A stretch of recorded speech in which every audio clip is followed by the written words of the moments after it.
All right. Both teams have given me the A-OK that they are ready to begin the scrimmage. So we will get started. And to start off, the leader of Play With Fire already confirmed with me via DMs that they were going to call heads on the coin flip. Now, remember, if this ends up being heads, then Play With Fire gets to pick the map. If it's tails, the opposite team gets to pick what map it is. So we'll flip the coin. And it is heads. So Play With Fire does get to pick the first map for round 1. So I'll just ask the leader of Play With Fire what map they want.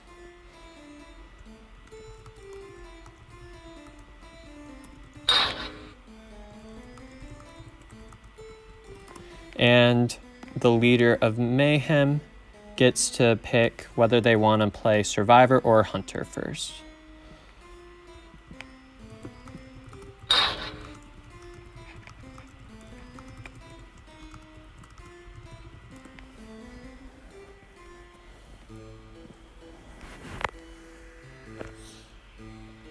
All right, so the leader of Play With Fire confirmed that Arms Factory is going to be the first map, and the leader of Mayhem confirmed that Mayhem will be hunting first. So, gosh, I'm getting a lot of invites. Stop it! I can't click profile. Okay. Okay. So now I'm going to invite Mayhem's hunter right now.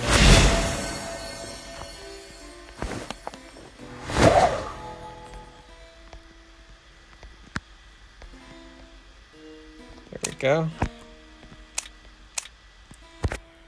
MK we should be hunting for Mayhem. And I will invite the leader of Play With Fire, and their survivors will be going first.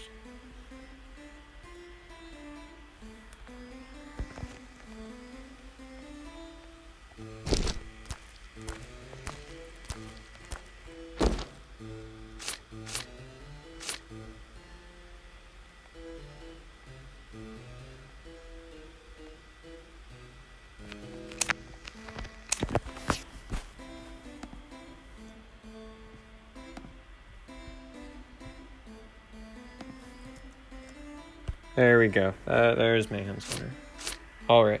Now I'm just waiting for Play With Fire.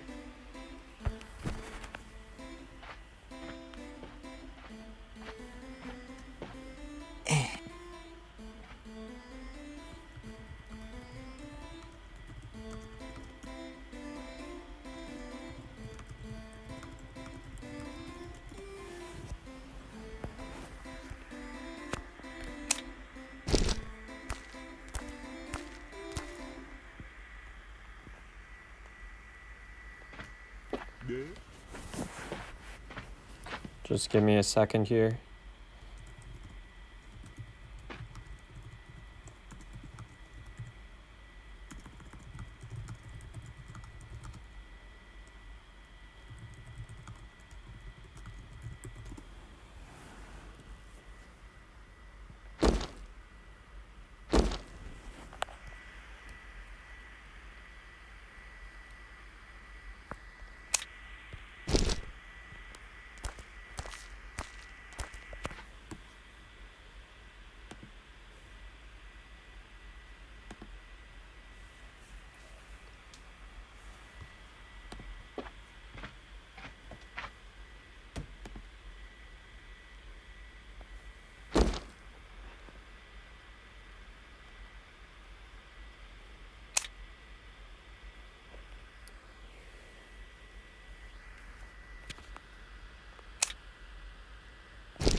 All right.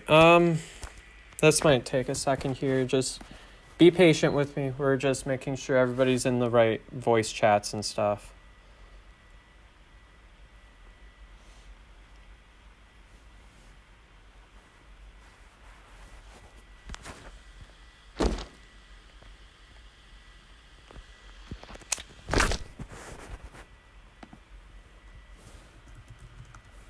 There we go.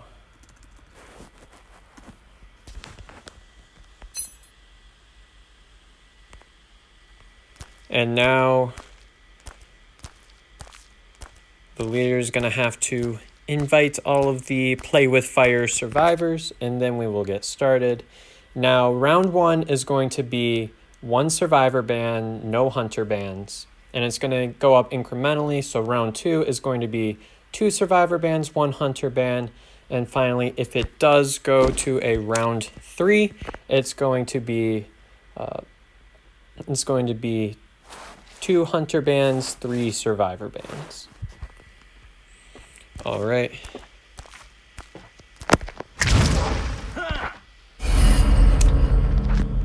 And they said Arms Factory first. MK is going to have to hunt. 1 survivor ban.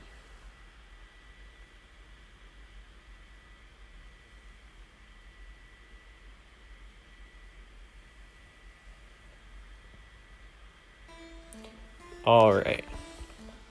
Now, as soon as everybody readies up, we'll get this show on the road.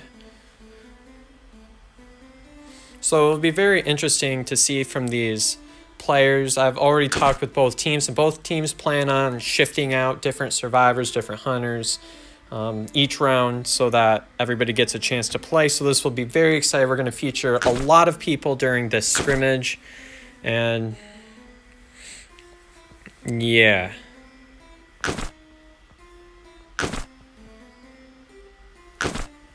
So it'll be interesting to see what they decide to ban as well, because not every hunt, sometimes you get like specialty hunters that'll play like non-meta characters, so we might also see some interesting bans.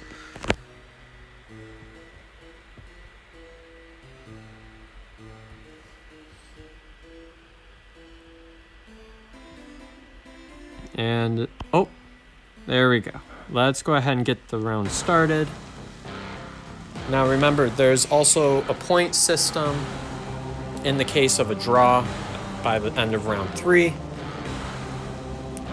So this will be very interesting. Remember, it's 5 points for a hunter if the hunter gets a 4-man, and then survivors get no points in that scenario. And it's pretty much the same way as it is in IVL. So 1 survivor eliminated equals 1 point for the hunter. And then 2 survivor eliminations is... Wait, I'm screwing this up. It makes sense in my head. I'm just thinking about the stream and stuff. Yeah, so Axeboy would be an interesting choice to see. We are going to see, it looks like that triple rescue, which was used quite often in Koa 2. Or not Koa 2, Koa 3. Koa 3 we saw a lot of triple rescue, and the idea is that with these rescue characters you're going to have greater survivability. Now it's also arms factor, so it'd be interesting to see if at some point during this round we're going to see a Dream Witch either from Mayhem's Hunter or from Play with Fire's Hunter. It'll be very exciting to watch. So let's see. It does look like it's going to be, they are confirming this triple rescue team comp now. So, and there's also an Axeboy here. Now, being that they are picking Arms Factory, a lot of teams, Arms Factory really can be essentially how teams decide to, it can be the strong map for teams if you have a really nice Dream Witch main. Because essentially, good hunters on this map would probably be Sculptor, Bloody Queen, Dream Witch. Axeboy can be pretty good. And of course, it can also be a bonbon map. So pretty much this map supports the meta. And if you have strong meta players, and we're about to get started. And we are in fact going to see that Axe Boy. I am currently the leader of Mayhem. I was just answering a question in the chat. But I will be hosting this one. So it looks like this is going to be, shoot, that's spawn group 3, I believe. And it's most commonly that the hunter is going to, rotate this way, either towards Water Jug or towards that T-wall that's in no man's land. And we see that this hunter does decide to go towards the Water Jug right here by that arms gate. And we are seeing the peeper there, so that'll be some interesting play there. And it looks like the Axe Boy is going to find the forward first. And we are going to see an excellent fireball. Beautiful move, beautiful move. But you have to remember, I mean, the forward does have a lot of football left, which can lead to some rebound kiting there. And we see he's going to sneak back into the factory. The forward's got to play this very carefully. I mean, he is in a strong kiting area of the map, but he needs to avoid this fireball at all costs. And we could see great patience from the Axe Boy, waiting until he could get that secured hit on the forward. That's going to be a down at 5 ciphers. Looks like the ciphers at around 50 or 60%. But you have to remember, this is triple rescue with the mechanic, so a down at 5 ciphers can be very punishing if the Axe Boy is going to be able to exploit that. Now, it'll be interesting to see, a lot of times they'll go for like the draw, which means that they'll just not rescue if you kite like shorter than 3 ciphers pretty much. But yeah, that was a very excellent move with the fireballs there. And we can see he's putting his peepers there, sort of like a security system, if you will, around the chair.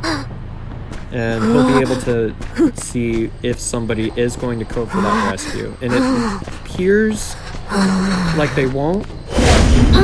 So I think it would be a smart move for the Axe Boy to move on. Now, a lot of times what we see in IVL is someone go for like a last second rescue right in front of the, like right before the rocket chair blasts off. Now, it does not look like that's going to happen. And some of these ciphers look like they are about to pop. And it looks like, oh man, the Axe Boy's gone right under the mechanic, and there's 4 ciphers. You're going to see some of that faster pallet breaking there. Now, there aren't any trees in this area, so that's going to be really difficult, especially because you're carrying peepers. You don't have that blank as sort of like a security right there. Actually, I was wrong. I'm just blind. Yeah, there was a fireball right there. Nice move from the Axe Boy again with the fireball. Very close to hitting straight through that pallet. Very excellent move. And he is going to get the swing through the pallet this time. Very, very beautiful move. So now the mechanic's going on in the chair. The mechanic does not have bot, and we've got some pretty slow keyboarders on the rest of the ciphers. Now it looks like Graves about to pop. So yeah, there's 2 ciphers remaining. So mechanic was able to stall enough time for a couple ciphers to pop, and the Gravekeeper looks like might go for the rescue. Probably not though. And it looks like you will be able to get that rescue just before half, just barely before half, which is pretty much what you want as a rescue. I would call that pretty much a perfect rescue there. Unfortunately, that max presence ability slowed down the mechanic enough for the Axe Boy to get the hit. And that mechanic will be going down. So it'll be interesting to see whether Gravekeeper is going to be able to pop the cipher, put some pressure at 1 cipher remaining, whether Gravekeeper decides to actually go for a rescue. There's some play that the survivors can do still because, again, there's not a ton of ciphers remaining. Now, it's also better to get the 1 survivor escape than to get 4 men, so we might also see some of that play coming around. I was just looking at the chat. Is that fixed? I turned down the volume. I hope that helps out so you can hear me. Now remember, the Merc does not have ties, so... Yeah, there's one Cypher remaining. That Cypher is nearly primed, and it's going to get abnormal. Now it's going to be all about whether this Gravekeeper is going to be able to put pressure on the Cypher and sort of force the Axe Boy in this area. Now remember, Gravekeeper has Shovel. He can still buy a ton of time. And he is going to be able to vault over that. Now remember, when you switch to abnormal, that can sometimes lead to a little bit of sacrifice when it comes to the chase. So it might be more difficult for the Axe Boy. Dodges the Fireball, beautiful dodge, and ends up taking the hit. Now what the Gravekeeper has to do is he has to lead the Axe Boy away from the Cyphers. And it looks like they're making a play on some of these Cyphers here. The Merc's going to go to Factory. Gravekeeper's there. Now it'll be all about whether... That was a little bit of an early dig for my taste, but we'll see how they make it work. So we can see excellent map pressure and game sense from this Axe Boy to be able to stall out this game here. Places the tree right there, so now that's going to put a lot of pressure on the Mechanic. The Mechanic was dead on chair, remember. Don't forget that. Mechanic was dead on chair, so this is looking to be like a team for a win for Team Mayhem. So this is going to put a lot of pressure on Play with Fire's Hunter in the future. You can see making a play on this Cypher. Will they be able to rush the Cypher? And they do end up popping it. Now the difference will be, will they be able to get the 3-man, or will MK be able to secure the 4-man for Team Mayhem? Remember, getting the one survivor out could mean the difference between a win and a loss in the long run for Team Play with Fire. And it looks like there will be a down there. Gravekeeper is going to be put on the chair. Now it'll be all about whether the Axe Boy can find the Mercenary. You can see Merc's kind of by the gate. And it looks like MK is going to be looking to see what gate the Mercenary went to.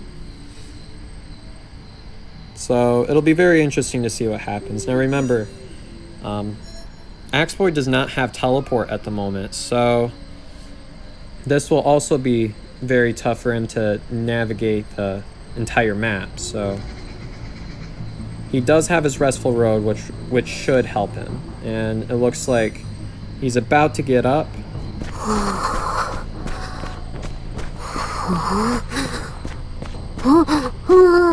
And misses the Mercenary, so there is a decent chance that he might be able to get dungeon if he waits out the detention. Remember, the dungeon was in the middle, so yep, not making a play on the gate, having plenty of patience, which is exactly what you need right now.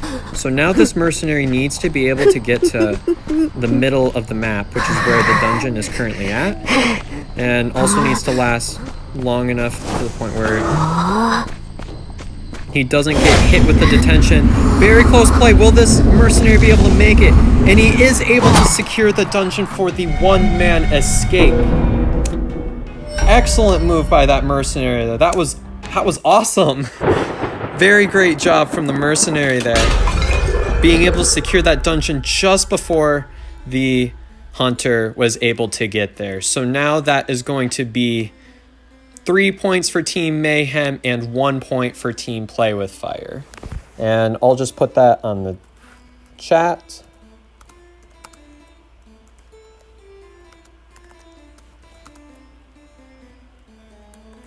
And I'll just use PWF for Play with Fire, just so everyone can see that.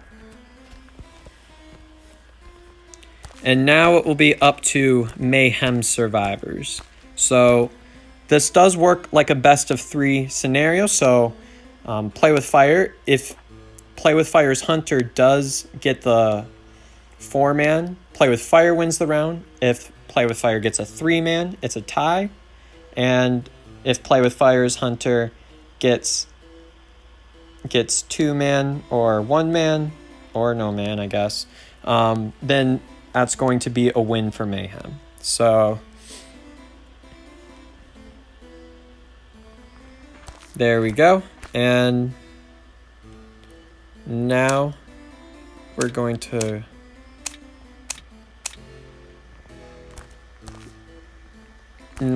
Play with Fire is going to have to invite their Hunter.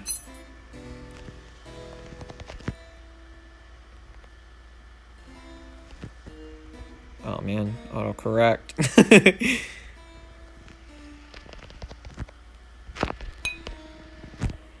There we go, and I'll invite the leader for Mayhem.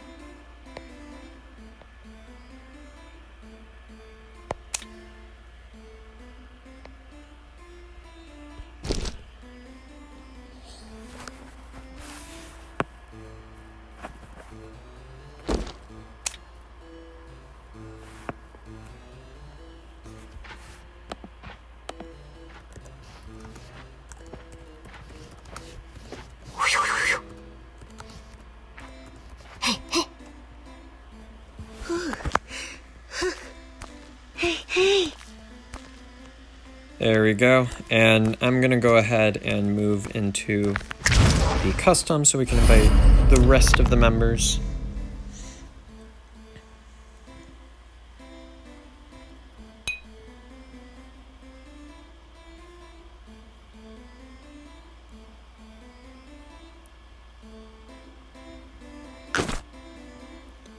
All right, so it looks like everything is set up.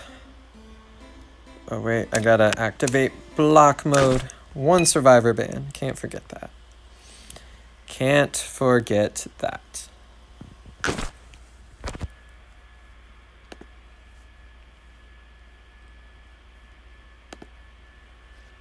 And it looks like everybody's set, so I will start the match. And now it's going to be a survivor ban. Now it'll be interesting to see what the ban is.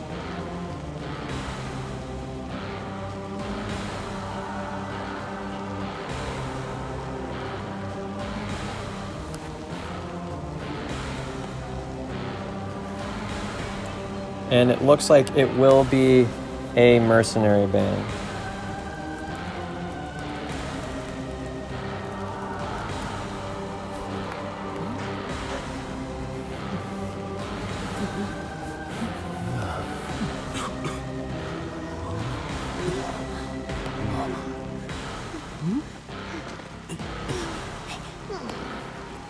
And it looks like we might see a play on sort of like that triple rescue team comp, or we might see something more meta. So meta currently would be 1 rescue character, which would be the Brave, 1 harasser, which is the Ford, 1 support, which is the Seer, and obviously last but not least the 1 decoder, which is the Mechanic.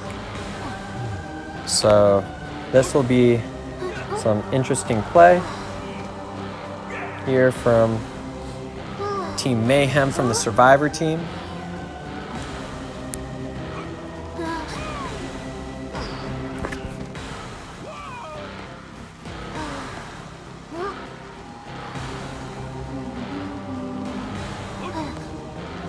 And yep, now the Hunter is going to have to pick. It is going to be the Dream Witch pick, which is very common when it's an Arms Factory. When it's an Arms Factory pick, that makes sense why Play with Fire would pick Arms Factory as the first map. I mean, for a Dream Witch main, Arms Factory really can be sort of like your bread and butter in a sense, you know? Like, this is where you try to make your big plays as a Dream Witch. So this will be very interesting, and it looks like it is going to be the shack spawn. So there's going to be a survivor that's Polars is going to be rotating to the middle. And it looks like the Gravekeeper's at the factory. So the key will be whether the Mechanic is going to be able to hide in a team comp like this. And it looks like the seer has been found. So it'll be interesting to see. It looks like this Dream Witch might be targeting the seer, or he might just be leeching and moving on. And it looks like he's making his way to Shack. Nobody's there. Nobody's there. And a lot of these survivors, excellent rotation. This is absolutely beautiful rotation from the Mayhem survivors. And now, you see, yep, it looks like the Dream Witch does see the mechanic there. So that will be very important. And the Dream Witch misses, gets duped, but ends up getting the pallet hit. So now, Rika has been hit once, and now we see that patroller coming out, which is very common for an Arms Factory Dream Witch. I'm not surprised by that patroller pick at all. And we see that the Seer Owl will be coming out, which will extend the mechanic's kite, but for how long, we don't know. And now the mechanic is going to go down. But remember, that bot is quite a distance away, so there's a good chance that the mechanic bot is going to be able to get some considerable decoding done, especially if they let the mechanic sit on chair for a bit. And it looks like making the risky move ends up getting into the chair just in time before the struggle happened. And that means that the forward will be forced off the cipher. Very excellent move from this Dream Witch, switching up the chair. But remember, bot's out. Bot's going to be decoding here. And Polars is going to be going in for the stun. Possibly. No, just approaching the chair. But we are going to see a rescue before half. Will they get the Terror Shock? No, sir. There would be no Terror Shock there, but there is going to be that hit going on there. Terror Shock on the Seer. Oh, that is a game changer right there. Oh, man. Very excellent move. And forwards right here. Oh, man, that's going to put a lot of pressure on Mayhem. Switches to blink, gets the hit. Whoop. Frame rate increase. Okay. This is literally an example of that snowballing that everybody keeps talking about with the Dream. It's just putting pressure on all these ciphers and just damaging all these survivors here. There is going to be a rescue without tide. Now remember, forward might be able to still harass here, so there's still that going on. And getting chair progress on multiple survivors. Forward is going to be there. And he ends up using football, gets down. This is not looking good for Mayhem at all, especially at 4 ciphers remaining.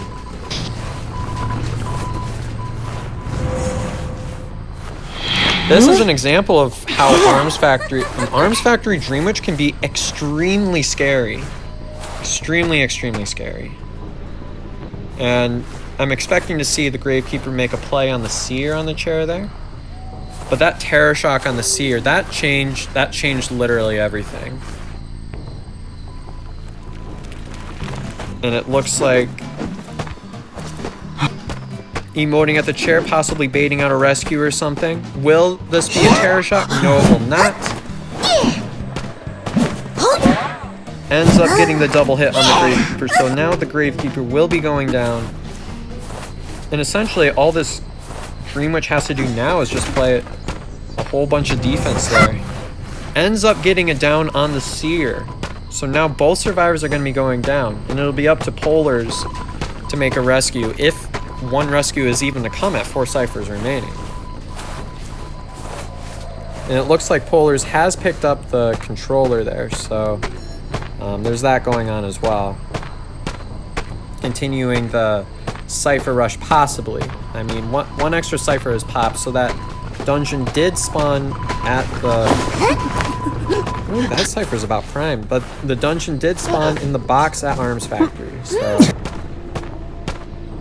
Very, very excellent job from the Dream Witch. Now, it'll be interesting to see as this progresses to later rounds, once the Dream Witch ban comes around, what's going to happen there.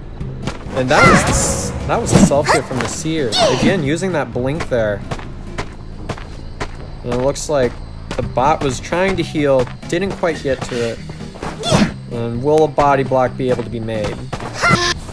And that seems to be just about GG's. Excellent job from the Play with Fire Hunter, coming back from a rough start from the survivors. This is going to put Play with Fire. Play with Fire is going to be winning this round.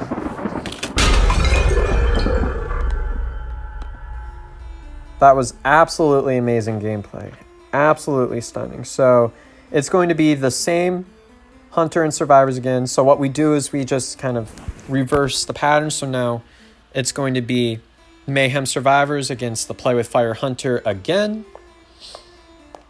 So that is going to be what's going on. So I'm just going to need a second to ask Mayhem what map they want to pick.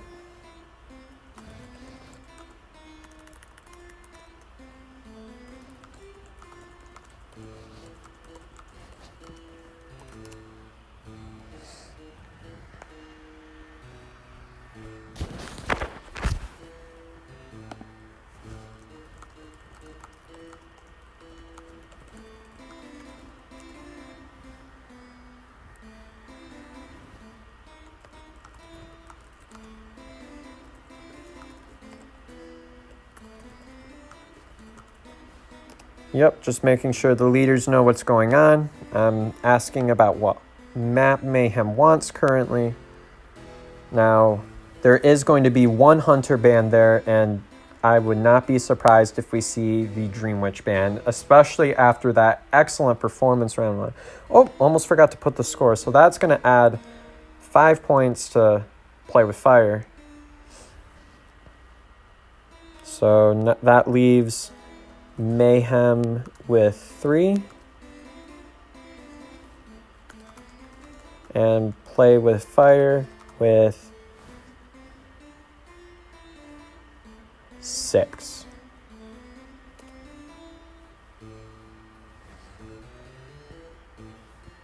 And the church map has been picked next. The interesting gameplay here. See what these survivors can do on Red Church.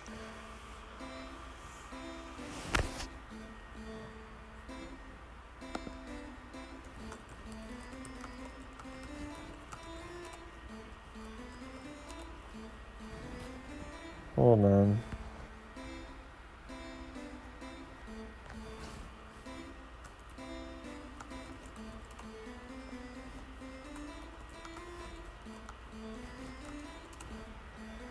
Yep, hold on. Just a second. There we go.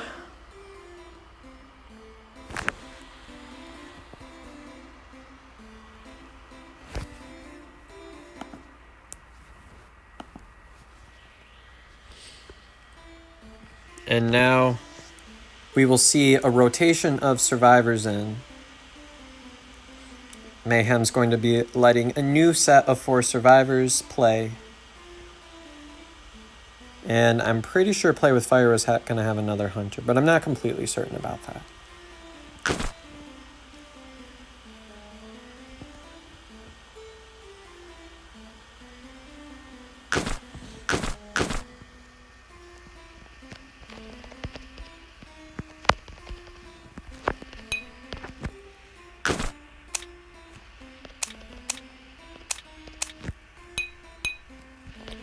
All right.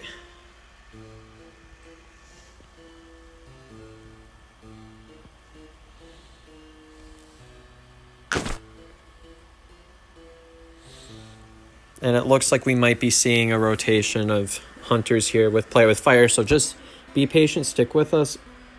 Oh boy. Hydra there. This will definitely make for some interesting gameplay here.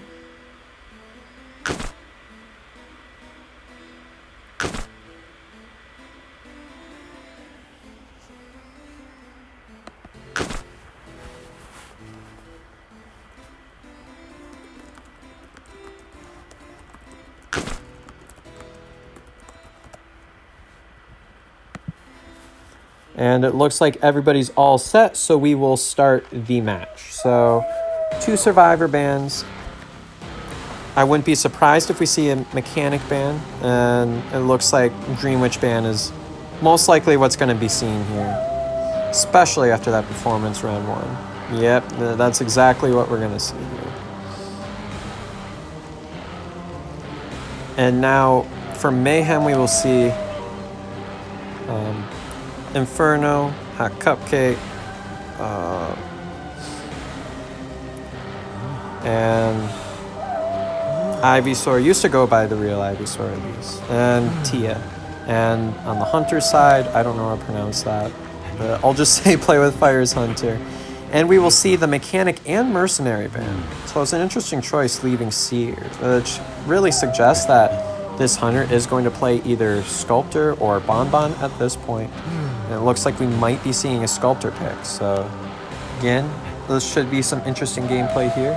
Now remember, Mayhem needs to at least tie this round to pull this into a round 3.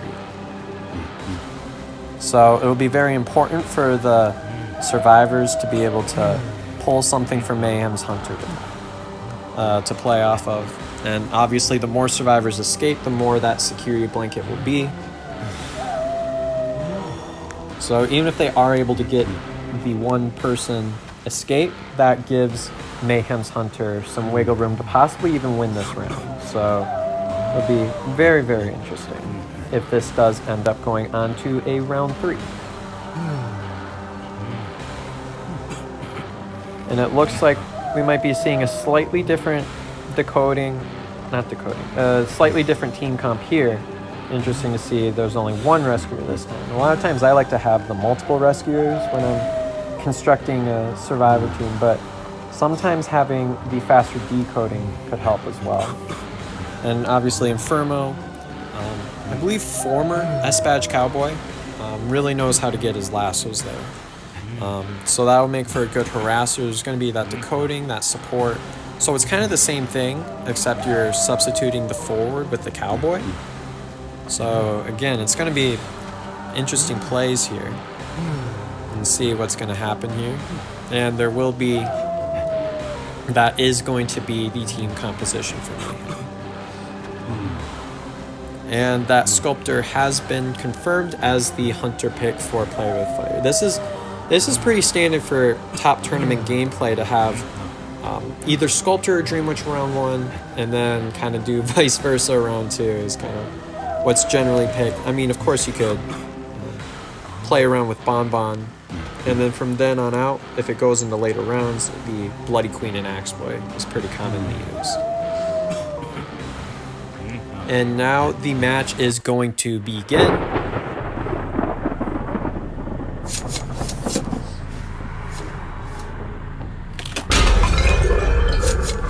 And here we have the spawn group 3. We know someone's going to spawn top broken, back broken, back shack, and of course the spawn that I like to go to, at least personally, which is the one that the Sculptor's going to now, the back gate. Now Cupcake's doing some good rotations here, going straight to the back, recognizing, okay, this is where this Hunter's most likely going to be at. And we see that he does some really nice sneaking around. Now the Sculptor is going to be going back to this area and ends up finding the Gravekeeper here. Ends up immediately popping. Ooh, that's an interesting build. No pallet breaking. Can't see the build there. Interrupts the shovel with the statue. Excellent play by the Sculptor. Gets another hit with the statue. Now this is going to be really tough for the Gravekeeper to get out of. Will he be able to make it to this pallet in time? Will it even help? This is very interesting. That is a very early down, but remember, it is the Gravekeeper. That Explorer is still going to be finding pages and stuff, which can put a lot of pressure late game. It'll be interesting. That was the one rescuer for the team, though, so it'll be very interesting to see what happens here. Again, we can see some of this map pressure coming around, putting pressure on this Cowboy Cypher with that spike, which is going to be nerfed in the future, so excellent blink from the Sculptor here. ends up getting a hit on the Explorer with the blink, but this Gravekeeper is going to be able to dig, and it looks like Gravekeeper might actually get away. Yeah, this Sculptor's going really deep into this double hit. And actually will be putting the Explorer on the chair. Interesting. So now Explorer is going to be the one that's actually going to have to be rescued. And we're likely to see some healing going on here, some of that coordination there.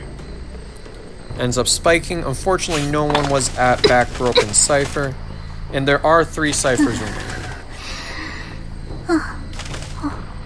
Now, if I was personally in the Sculptor's shoes, what I would have done is I still probably would have continued onto the Gravekeeper, although it is an interesting decision. It'll be interesting to see whether they even decide to rescue or to possibly go for a draw. You can see no one's there at that spike. It's not looking like Mayhem is going to be trying to attempt a rescue. Oh wait, Cowboy's coming. I didn't see that there. Didn't see that happening. Now, it'll be very important that the Cowboy doesn't get stuffed here. You just gotta let some of these statues happen. Oh boy, does get stuffed there. That changes everything. That really does change everything. That Cowboy didn't want to get Terror Shock, but eventually got hit by enough statues that ended up getting stuffed by the Sculptor. Very excellent play.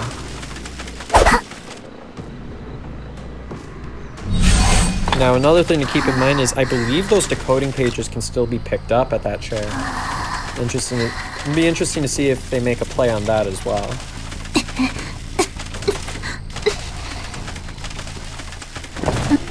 And we will see Cupcake going for this rescue here.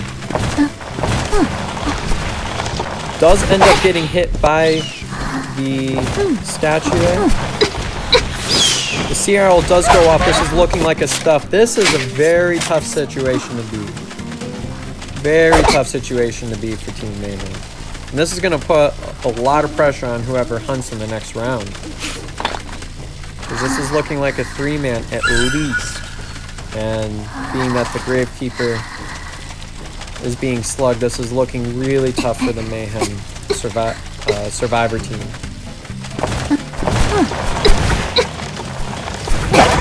And the Seer will be going down. So this is looking very much like a 4-person elimination. Cupcake is able to get up. So we'll see that spike's going to happen. Now the Sculptor knows where Gravekeeper went. Now the Sculptor knows where Gravekeeper went. So after Gravekeeper goes down, it'll be just a matter... We can see, yep, there is a play going on with those pages there. Cupcake picked them up. Now it'll be all about how long Cupcake will be able to kite, whether the Seer will be able to get up. But again, Mayhem's options are pretty limited. Yeah, Gravekeeper went down, and that was the self-heal. You see what the Seer does in this scenario.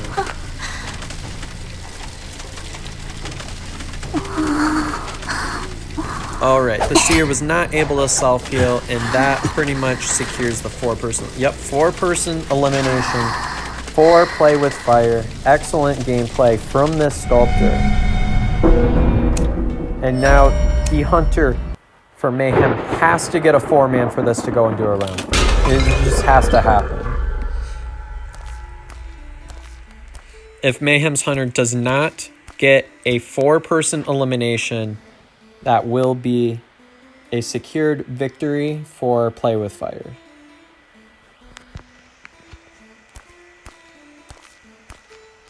But remember, there are more bans going on, so it'll be interesting to see if the Hunter's able to make a play. I'll go ahead and invite.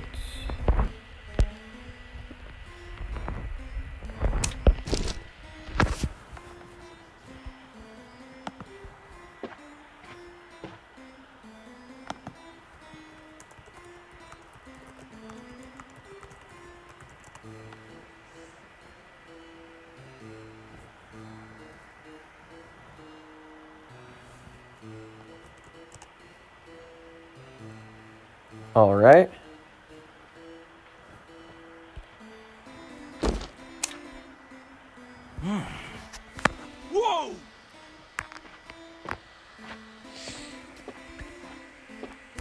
And it looks like Dr. Disrespect is going to be representing Mayhem. This should be very interesting. Now remember, if Mayhem is able to secure the 4-person elimination, this does go to a round 3. But if Mayhem gets anything less than that, Play with Fire wins the scrimmage. I'll put the score here.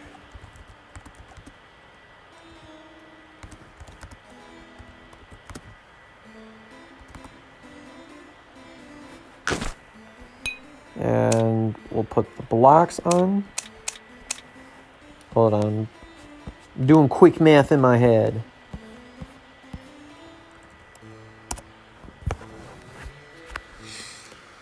There we go. And Red Church.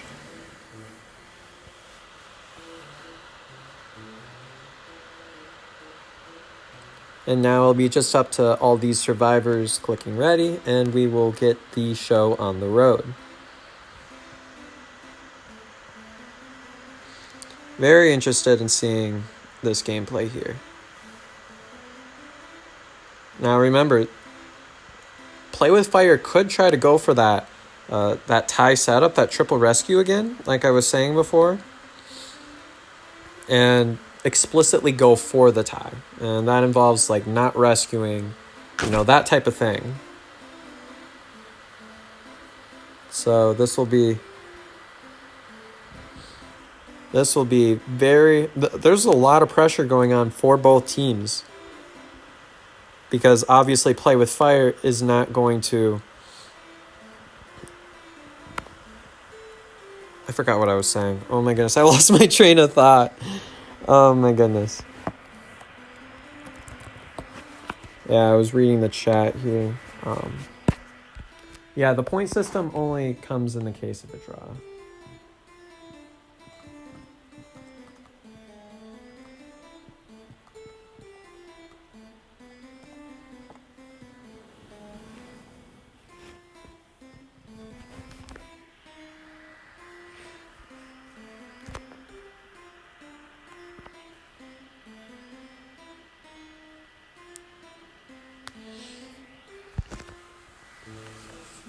I hope everybody's doing good today. It's a good day. I was looking so forward to this stream like all week. I was like, can't wait for this to happen. Play with Fire, excellent survivors in Hunter, and obviously my clan. I'm really thrilled to be a part of a supportive community like Mayhem's. And for all of you watching right now, my Discord server is in the description below. Don't forget to join that. Also, if you haven't already, please subscribe to my channel if you have not done so already, if you want to watch me rank and stuff. But I do fairly regular streams. So now there will be the 1 Hunter ban, 2 Survivor bans. This will be very interesting. The Sculptor ban is coming out, leaving Dr. Disrespect with a possible Dream Witch pick. And we see that this is pretty much instantaneous banning. Everybody knew who they wanted to ban. Mechanic Merc, that's interesting. So a lot of things what I see is sometimes the Seer ban comes out, obviously. Sometimes a Priestess ban comes out, and sometimes a Forward ban comes out. That's about all the other survivors that could have possibly come out of this. Be interesting to see if we get some violinist gameplay, though. That's kind of something that's more commonly seen for round 3 picks, but it'll be interesting to see if we see him round 2. And again, you see a lot of these specialty hunters might be coming out once you get into these later rounds. And they are going that kind of more interesting choice of these survivors not to play the Explorer. A lot of times you'll either substitute out the Priestess or the Seer for the Decoder, which is most commonly the Explorer. On very brief occasion we can see a Prisoner, but that's again not often seen in tournament gameplay. And it will be the Violinist, so this will be very interesting gameplay to watch. I know I've said that every round, but I mean honestly, this has been really... This Scrimmage has been really fascinating. And now we are going to see it's going to be the spawn group 6, which is the top broken spawn. A lot of times the hunter here will go towards the back broken. And we can see that's what's looking to happen here. The Gravekeeper's up there, so that might be tough. And we see this Gravekeeper not wasting any time at all. Peeper Violinist, that's interesting. You're gonna play these notes, and it looks like the Violinist just ends up leaving to find another target. It becomes very tough as a hunter if you find a rescuer first, and it becomes extremely tough for a hunter if you find 2 rescuers in a row. And you can see out of this team composition, he's found a way to find both the Gravekeeper and the forward here, which is very tough for, especially if you're not playing a Dreamer or a Sculptor, it can be very tough playing. And we can see and get you guys caught up here. Sorry about that, everyone. Oh, someone has paused. Maybe it's not just me. Maybe it's not just me.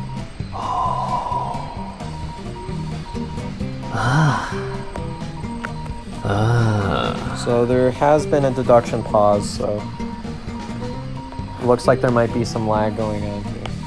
Possibly server lag.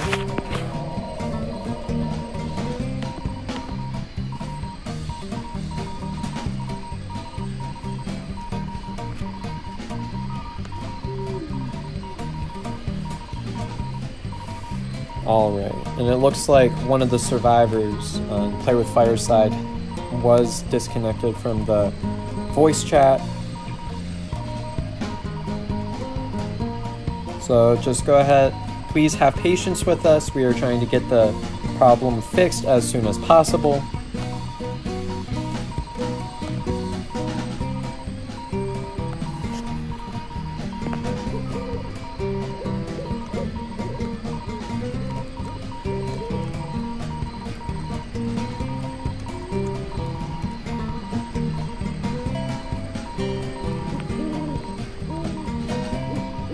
Yeah, this might take a second. This might take a quick second.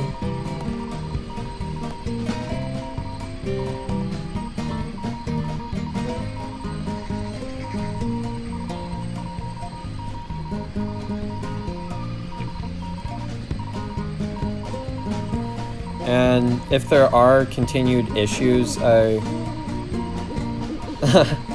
If there are continued issues, I will restart the round, because it's really hard with a hunter at this point if it's paused. So if there are any other issues after this, or if the Violinist doesn't respond right away, I might just go ahead and resume the round.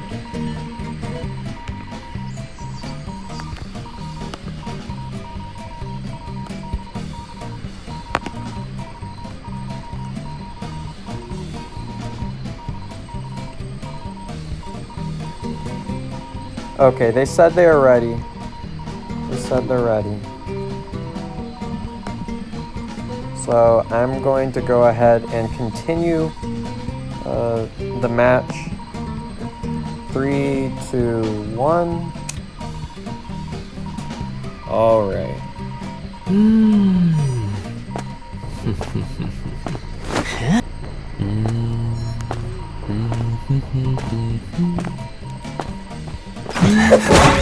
Ends up getting a hit on the seer. So, jeez, I'm like out of the zone with my MCing at the moment. Let's see, a seer already used now. Is that what happened there? I totally forgot where we were at. I mean, Doc seems to be doing just fine. And it looks like ciphers are to be at around 50. So this definitely gives the Violinist some play here. And we'll probably place a peeper at some point here. But he has to make a play on these ciphers as well. That's going to be really important. But again, we might see that they don't rescue and they are going to go for the tie. Now, it'll be interesting to see if Priestess makes a play here. And we can see that rescue is going past half if they decide to rescue at all. And you can see 2 ciphers are about to pop.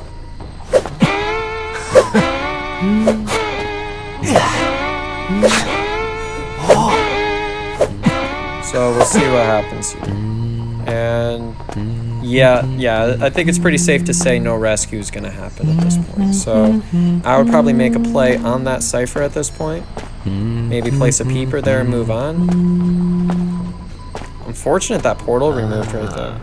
And Gravekeeper's here, so again, placing those peepers as he goes along. Oh, unfortunately does not get that hit before the shovel. But now Gravekeeper has no items. He's basically a lucky guy kiting at this point. So we'll see how good this survivor is able to base kite. Narrowly misses the note. That was really unfortunate for the violinist. Although Gravekeeper is going to be hit here. Now this violinist needs it down really quickly here. There are 2 ciphers remaining. This note's going to be very important, very important. Ends up missing, but the ultimate ability ultimately comes in clutch. Now, I'm predicting this forward's going to be popping a cipher and then coming in for like a stun rescue. That's what I think is going to happen. And we can see a world portal is being created in the middle of it. So it'll be interesting to see if this hunter is able to come up with some kind of map pressure plan here. And possibly delay this rescue after half. That would be the ideal scenario. This forward is going to be dashing way into the rescue. Way into the rescue. There was not a whole lot the violinist could have done there. It'll be interesting to see. Does get the hit there. Beautiful hit from the violinist. Beautiful note. Now, the forward might be harassing him. But remember, he used a lot of football already on that rescue. So we'll see what happens. And he'll probably place a peeper here. Does get the hit. Will he get the double hit though? Yes, he will. Yes, he will. So now, Priestess Cipher is at like 10%. This is going to be really tough. I'm lagging again. I'm lagging again. Guide on how to walk through walls, please. Oh, man. Alright, we can see generally what's going on here. So, Violinist is going to be possibly taking to a chair. Or he might end up deciding to slug for the 4-man. Yeah, well, we were seeing that's what's going to happen. And plays a peeper there. Makes any sort of self-healing a lot slower. He needs to make sure this cipher...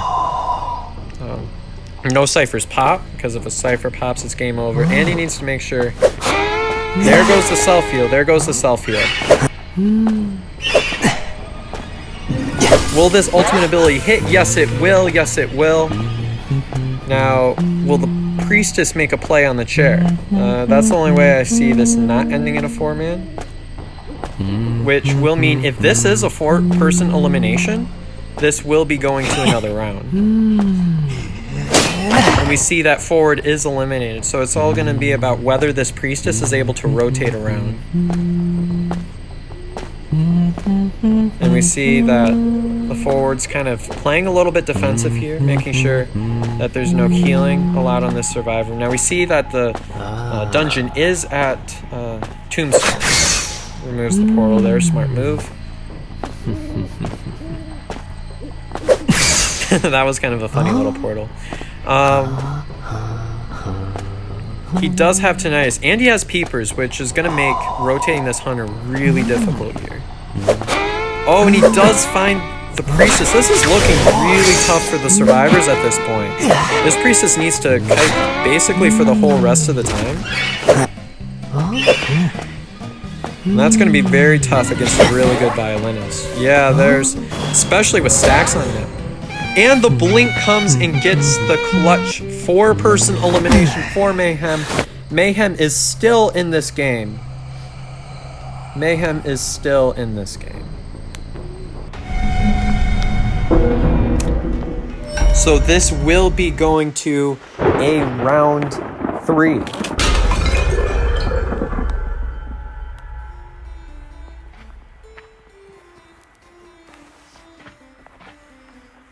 And now for the next match, it's going to be flopped around again. So the Play with Fire survivors will be playing again. And right now, I'll ask what the Play with Fire map pick is. I'll ask their hunter or their leader.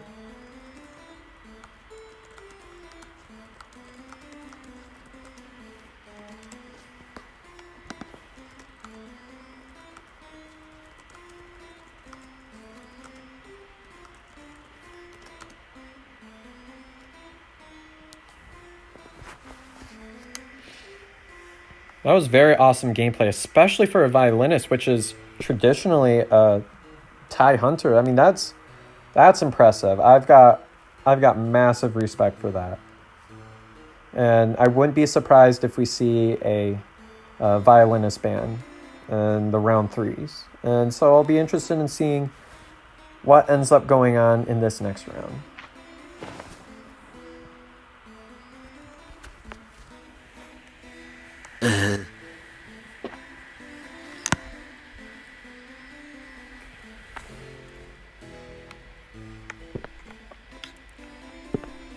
And for now, I'm just waiting to get a response from the leader for what map they decide to pick.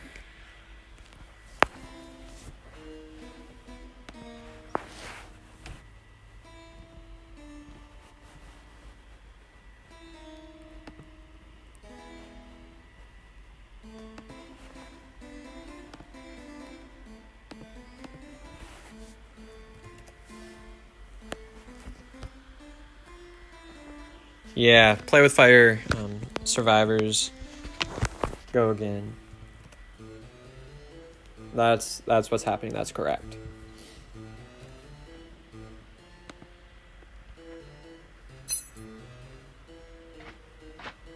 Oh, I didn't see that in match. It's going to be Lakeside for the final round. So Lakeside is another one that can be either really good or really bad depending on what the hunter is. And there will be 2 hunter bans, 3 survivor bans. And we'll go back to Lakeside here.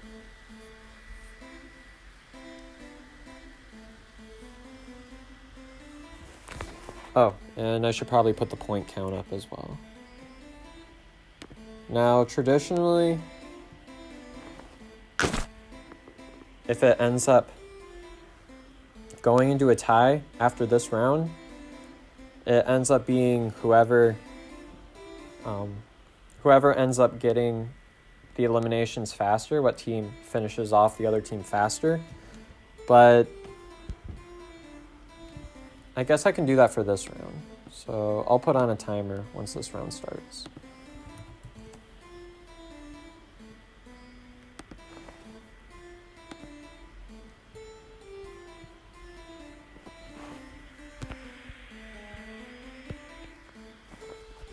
So we're just waiting for Dr. Disrespect to go ahead and fill in the hunter slot. And then the last Play with Fire survivor to come in.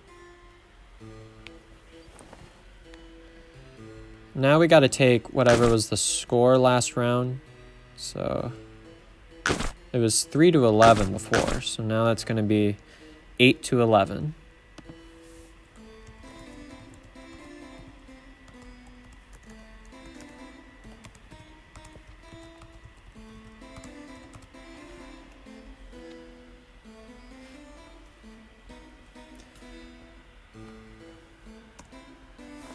So now Mayhem needs to come up not only for winning this round, because they've got to have that going on. They have to win this round, and they have to come up from a point deficit. So it's going to be really, really tough for Mayhem to pull this off. Wu Chang Band, that'll be interesting. Still leaving in the violinist. I wouldn't be surprised if after that we see the violinist come back again. And we are going to see that Priestess Band. And Priestess Band's interesting. Interesting that we see a Wu Chang Band, especially after the performance last round. And we might see a similar team comp too. We might actually see some Bonbon here. That might be interesting. Especially because Bonbon is typically considered part of the meta. Be interesting to see if Doc might surprise us with like a Dream Witch or something. I mean, of course, lots of play that the Hunter can do here. When Wu Chang is the second ban.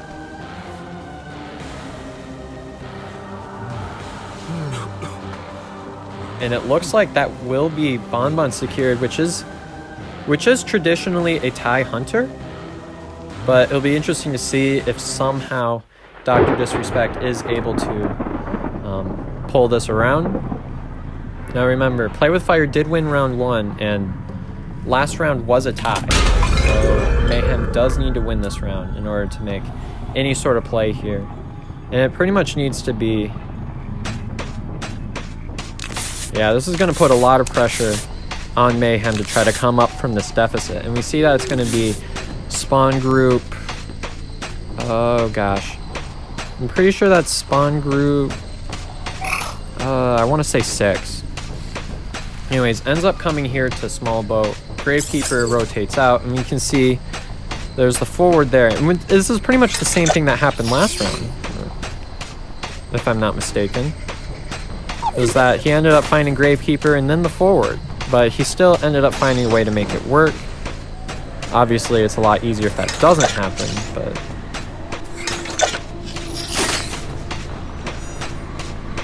Let's see, we got that teleport going on. Yeah, this is the up-down. So he's looking around, looking for somewhere to teleport to, ends up teleporting on the Seer.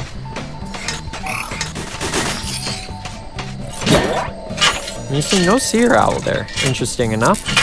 And Bonbon does traditionally counter Seer, so because he's able to put a bomb on the Owl there, if he times it correctly. But again, it'll be interesting to see what goes on here. Gets a quarter damage on the Seer. Seer under lots of pressure at the moment. Ends up getting out of that very tough situation. Uses the time bomb, gets it down at 5 ciphers. Lots of pressure on the Play With Fire survivors at the moment. And now Doc is going to be taking the Seer to the chair. And it'll be also tough because, I mean, Gravekeeper is one of the rescuers there, but Gravekeeper traditionally isn't usually your first pick to go for a rescue, especially against a Bonbon. That's kind of why a lot of times what we see in top tier tournament gameplay is they don't even go for rescue. If they do, they'll just have a forward put everything he's got into a stun. And we can see they're not going for a rescue at the moment. So there's that going on. Looks like Explorer's been looking for pages and stuff. Yeah, it's looking like no rescue is going to be happening there.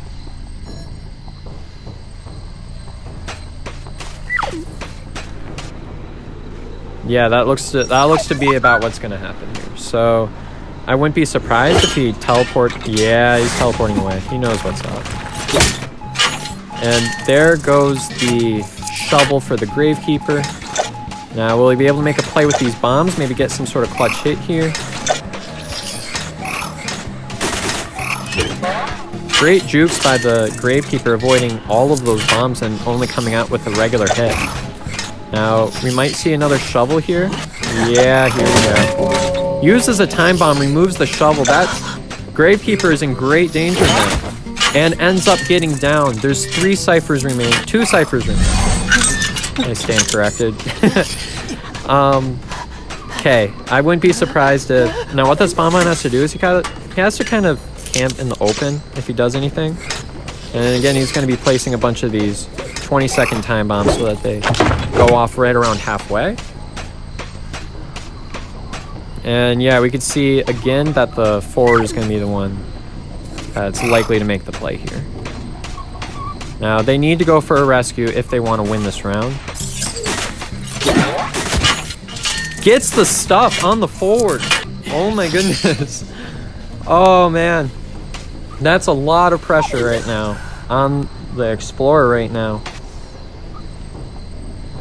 This is looking like a 3-person elimination at least for this Bonbon, which is traditionally a TIE hunter. At least that's what most people, that's the kind of the consensus on, but excellent gameplay from that Bonbon.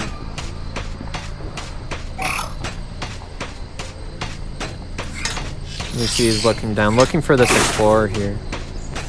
This Tinnitus is going off, and it's a lot harder if the Explorer is kind of hiding around with his book.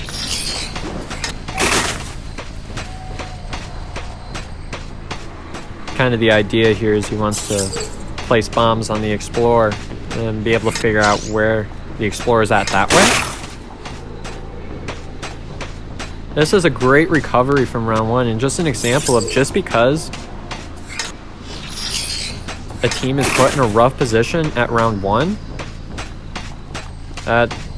that's gonna be really tough. Oh, I've just remembered I forgot to start my timer at the start of this. I'm not used to that. But anyways,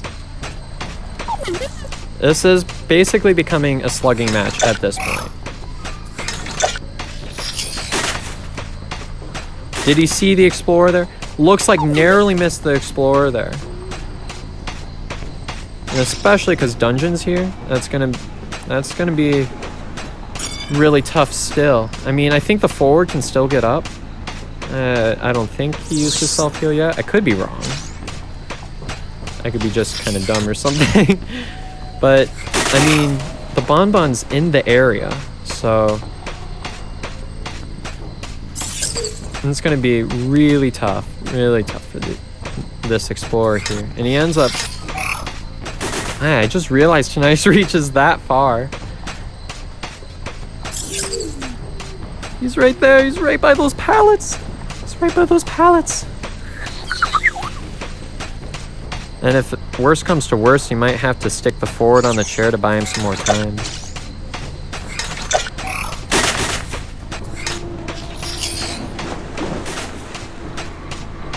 Did he see the Explorer from the distance there? This becomes really hard when it's slugging and then the Explorer's the one that's left over.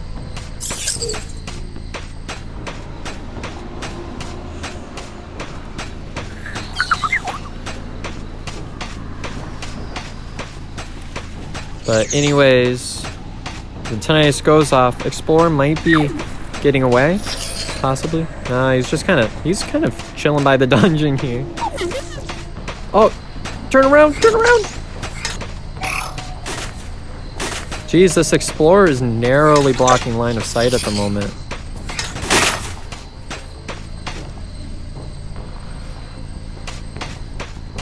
And it looks like the forward is about to go down. Or be eliminated or whatever. Yeah.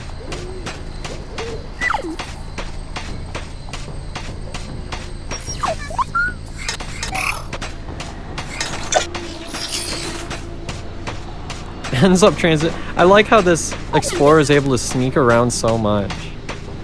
Like, there have been so many close calls here, and yet this Explorer is still able to make a play on it. It's a good example of just not giving up. And that forward is about eliminated. That forward is eliminated. Will this Explorer get the dungeon? It's looking like it. And that is a one-person escape for Team JST. So now the points are let's see, that's 3 more points from Mayhem, and Play with Fire gets 1 more from that. So that's going to be Mayhem 11, Play with Fire 12.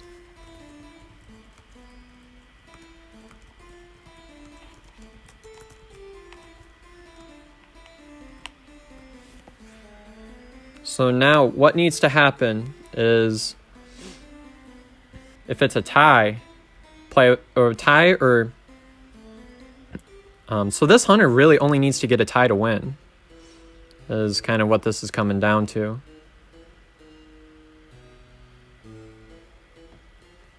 Did I do my math right? Let's see. Round 1 was a 6-3 lead. Round 2 was a 4-man for each. And yeah. So if Play with Fire gets a tie or better, then Play with Fire wins the scrimmage.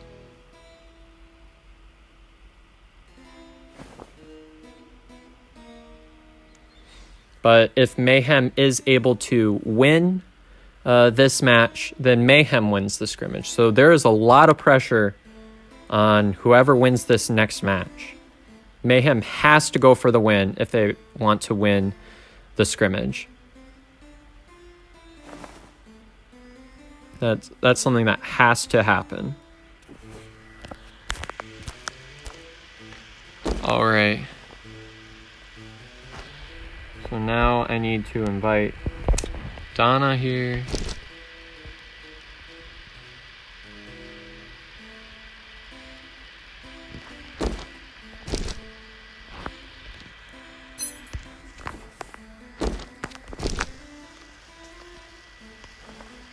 It's going to be Mayhem Survivors versus Play with Fire's Hunter.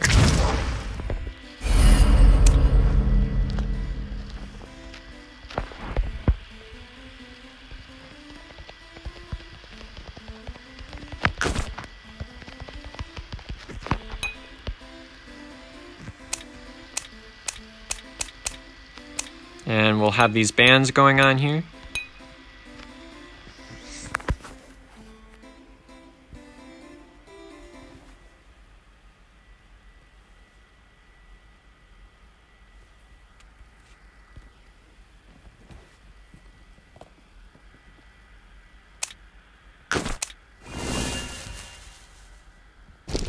All right. It looks like that will be the hunter for Play with Fire. And as soon as everyone readies up, remember, this hunter only needs a draw in order to win. So Mayhem has to go for the win at all costs. So there's a lot of pressure and a lot of responsibility from both sides. This hunter could explicitly go for the tie, but the survivors, they don't have a choice. They have to go for the win. They have to go for the win. So if 2 survivors become eliminated, that's going to be the end of this scrimmage. And I wouldn't be surprised if we see the Dream Witch slash Sculptor ban. Wu Chang ban again. Very interesting that they're going to leave the hunter with the Sculptor possibly. There's the forward ban. That's something that I've been wanting to talk about, is that a lot of times hunters will ban forward, because a forward is one of the only survivors that can take a match that's looking like a loss and pull it to a tie. And really, if the forward